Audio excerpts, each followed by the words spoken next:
90 రోజుల కోర్సు పూర్తి చేస్తే చాలు 100% ప్లేస్మెంట్ సపోర్ట్ తో సాఫ్ట్వేర్ జాబ్ మీ సొంతం. వెంటనే కోడ్ జ్ఞాన్ డెస్టినేషన్ ని సంప్రదించండి. నమస్తే, వెల్కమ్ టు సుమన్ టీవీ. నేను మీ యాంకర్ సరి.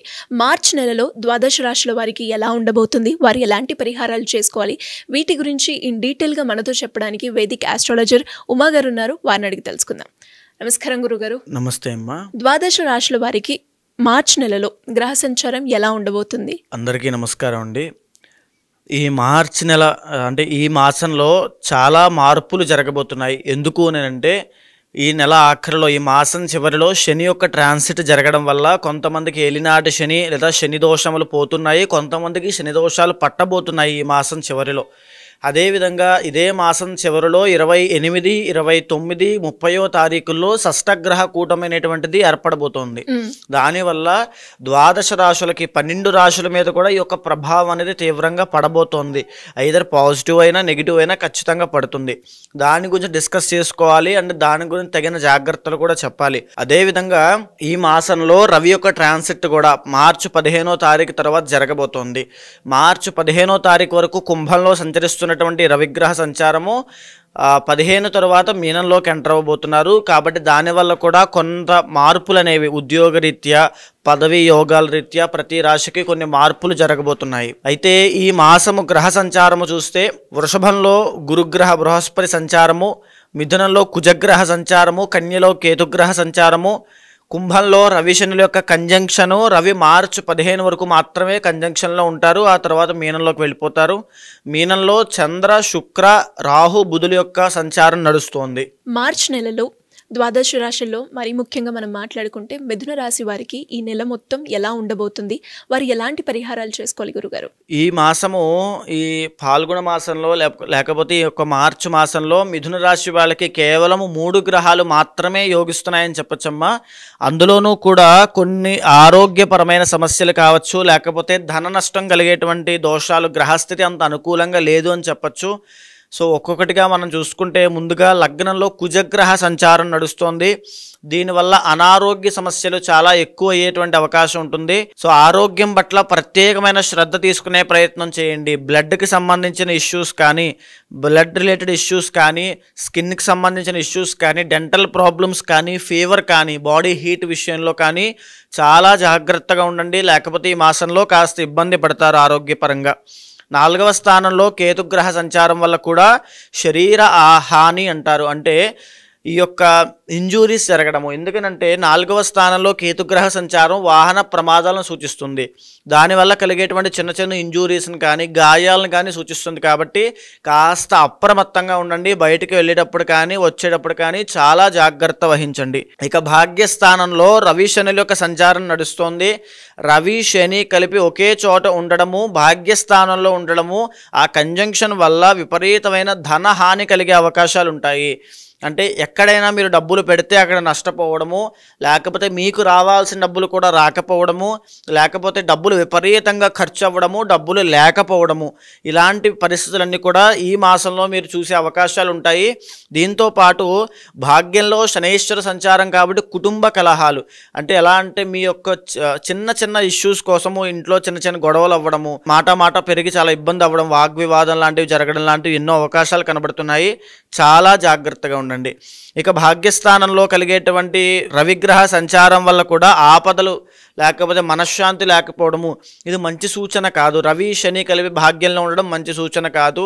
మీ తండ్రితో వ్యతిరేకత రావడము, తండ్రితో వాగ్వివాదం దిగడము, కలహం అవ్వడం లాంటివి ఎన్నో జరిగే అవకాశాలు ఉంటాయి. కాకపోతే మార్చి 15వ తారీఖు తర్వాత ఈ భాగ్యంలో ఉన్నటువంటి రవిగ్రహ సంచారము దశమంలోకి, మీనంలోకి వెళ్తోంది. కాబట్టి అక్కడ మార్చి 15 తర్వాత నుంచి వీళ్ళకి చేసే పని రీత్యా ఒక రాజయోగం పట్టడము, అంటే ఎక్కడ పని చేస్తే అక్కడ, లేదా ఉద్యోగం సడన్గా రావడము, పదవి యోగం పట్టడము, వీళ్ళకంటూ ఒక గుర్తింపు రావడము, వీళ్ళ పనిని గుర్తించి అభినందించడము లాంటివి ఎన్నో మంచి శకునాలన్నీ మార్చి 15 తర్వాత నుంచి వీళ్ళకి గోచరిస్తున్నాయి.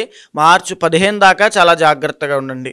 ఇక దశమ స్థానంలో బుధ రాహువుల యొక్క సంచారం వల్ల మంచి శుభం జరిగే అవకాశం ఉంటుంది. వ్యాపారం చేసే వాళ్ళకి అద్భుతమైనటువంటి రోజులని చెప్పచ్చు.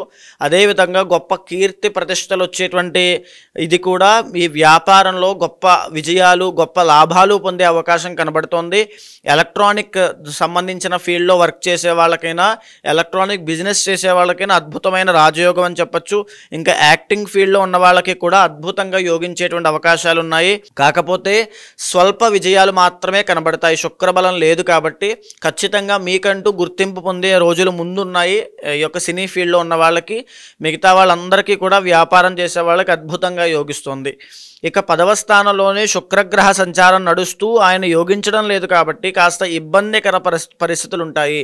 ఆడవాళ్లతో చాలా జాగ్రత్తగా ఉండాలి. మీరు మగవాళ్ళైనప్పటికీ కూడా ఆడవాళ్ళైనప్పటికీ కూడా ఎవరో ఒక ఆడవాళ్ళ వల్ల విమెన్ వల్ల ఏదో ఒక ఇబ్బందుల్లో ఇరుక్కోవడం కానీ, అపవాదులు భరించడం కానీ, అభియోగాలు మీ మీద మోపడం కానీ జరిగే అవకాశం ఉంటుంది. దానివల్ల ఎన్నో అనుమానాలు అవమానాలకి జీవితం అనేది రాంగ్ డైరెక్షన్లో వెళ్ళే అవకాశం ఉంటుంది.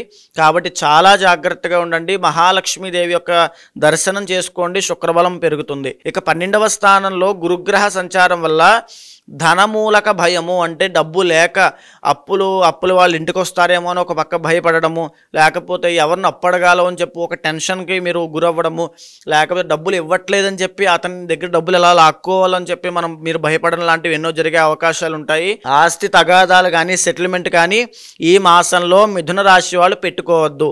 పెట్టుకున్నారంటే ఈ మాసంలో ఆస్తి నష్టం పొందే అవకాశం ఉంటుంది. దాని మూలాన దుఃఖం పొందుతారు.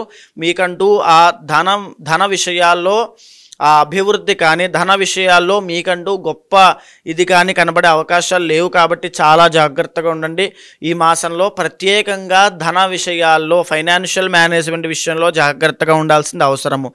అయితే ఈ మాసం చివరిలో పట్టబోయే షష్టగ్రహ కూటమి వీళ్ళకి దశమ స్థానంలో పట్టబోతోందండి. పట్టబోతూ మార్చి 30వ తారీఖు తర్వాత కంటకశని వీళ్ళకి స్టార్ట్ అవ్వబోతోంది. మీకు ఏదైతే ఇందాక నేను చెప్పానో మార్చి 15 తర్వాత ఏదో చిన్న ఉద్యోగం రావడం లాంటివి జరుగుతాయో అది టెంపరీగా మాత్రమే ఉంటుంది. ఈ షష్టగ్రహ కూటమి 10వ స్థానంలో పట్టడం చేత మీకు ఎన్నో ఇబ్బందులు వస్తాయి.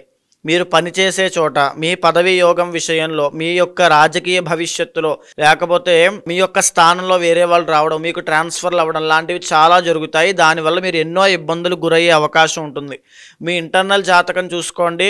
ఎందుకంటే షష్టగ్రహ కూడా మీకు ఎఫెక్ట్ అవుతుంది కాబట్టి ఇంటర్నల్ జాతకంలో దశ అంతర్దశలు గమనించుకుని ఆ తగినటువంటి శాంతి పరిహారములు తప్పకుండా ఆచరించాల్సింది మిథున రాశి వాళ్ళు.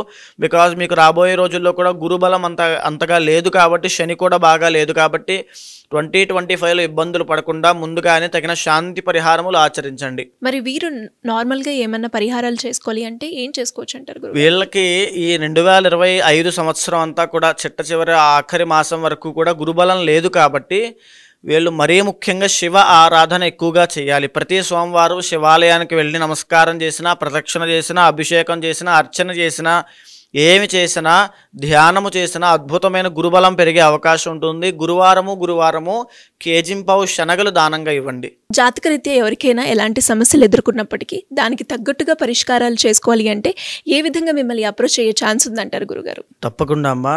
ఏదైతే మనం మాస ఫలితములు, వార ఫలితములు, తర్వాత సంవత్సర ఫలితములను మాట్లాడుకుంటున్నామో అది గోచార ఫలితంగా మన మీద 30 నుంచి 45% మాత్రమే ప్రభావితం చూపిస్తుంది. మిగతా % అంతా కూడా ఇంటర్నల్ జాతకం మీద ఆధారపడి ఉంటుంది. కాబట్టి కంగారు పడాల్సిన పని లేదు. కొన్ని రాశుల వారికి యోగాలు బాగాలేని డిసప్పాయింట్ అవ్వాల్సిన పని లేదు. కొన్ని రాశుల వాళ్ళకి రాజయోగం ఉంది కదా అని చెప్పి ఏ పని చేయకుండా ఖాళీగా కూర్చోవాల్సిన అవసరమూ లేదు. ఇంటర్నల్ జాతకం మీద వాళ్ళ యొక్క నిత్య యోగాలు, ఆ యొక్క దోషాల మీద కూడా ఆధారపడి ఉంటుంది. సో ఎవరైనా సంప్రదించాలనుకుంటే కింద కనిపించేటువంటి నెంబర్కి కాంటాక్ట్ చేయండి. తప్పకుండా మా వాళ్ళు మీకు పూర్తి వివరాలు ఇస్తారు. దాన్ని బట్టి తప్పకుండా ఇంటర్నల్ జాతకం చూసి దాన్ని గోచారంతో సమన్వయం చేసి ఏ సమస్యతో మీరు బాధపడుతున్నారో అది తెలుసుకున్న తర్వాత దానికి సరైనటువంటి పరిష్కారము, ఏదైతే పరిహారం పూజలు ఉంటాయో అవి చేయించి తప్పకుండా మీకు ఆ రిజల్ట్ వచ్చేలా చేస్తాను. ధన్యవాదాలు గురుగారు. నమస్తే అమ్మా. సుమన్ టీవీలో మీ పర్సనల్ అండ్ బిజినెస్ ప్రమోషన్స్ కోసం కింది నెంబర్కి కాంటాక్ట్ చేయండి.